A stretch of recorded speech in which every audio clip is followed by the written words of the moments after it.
మొదట అనంతపూర్ జిల్లా చాలా నీటి కరువు, పంట పండలేని స్థితిలో దాదాపు 50 సంవత్సరాలు వెనక్కి వెళ్తే 1969లో అప్పుడు అసలు నీటి ఎక్కడ బోర్స్ కానీ వర్షాధారితం మీద పంట ఒక సంవత్సరానికి ఒక్కటే పంట పండేది. అప్పట్లో తాగడానికి కూడా వేల కిలోమీటర్లు వెళ్ళి నీళ్లు తెచ్చుకొని తాగడానికే ఇబ్బంది పడేవాళ్ళు.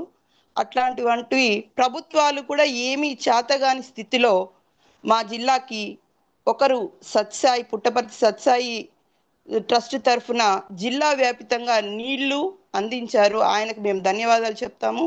అట్లనే సమాంతరంగా ఫెర్రర్ గారు 1969లో తను వచ్చి ఇక్కడ అనంతపూర్ జిల్లా కరువు పరిస్థితి, ఇక్కడ ఉన్నటువంటి ఆకలి దప్పులను అన్నిటినీ ఆయన తిరిగి చూసి మా దగ్గర ఉన్నటువంటి ఇక్కడ పెడితే బాగుంటది అని ఆయన పెట్టడం జరిగింది. మొదట్లో కొంతమంది ఇది క్రిస్టియానిటీదని వ్యతిరేకించిన వాళ్ళు కూడా ఒక సంవత్సరం తర్వాత తిరిగి ఆయన క్షమాపణ చెప్పి ఆర్డిటి మాకు ఉంచాలి అని చెప్పారు. ఆ తర్వాతి కాలంలో అంటే ఏ గవర్నమెంట్ ఉన్నా కూడా ఎప్పుడు వ్యతిరేకించలేదు. అది టీడీపీ గవర్నమెంట్ కావచ్చు, అప్పట్లో కాంగ్రెస్ గవర్నమెంట్ కావచ్చు, ఎన్టీ రామారావు ఉమ్. గవర్నమెంట్ కావచ్చు, కానీ ఏ గవర్నమెంట్ వచ్చినా కూడా దాన్ని ఎప్పుడు కదిలిచ్చింది లేదు.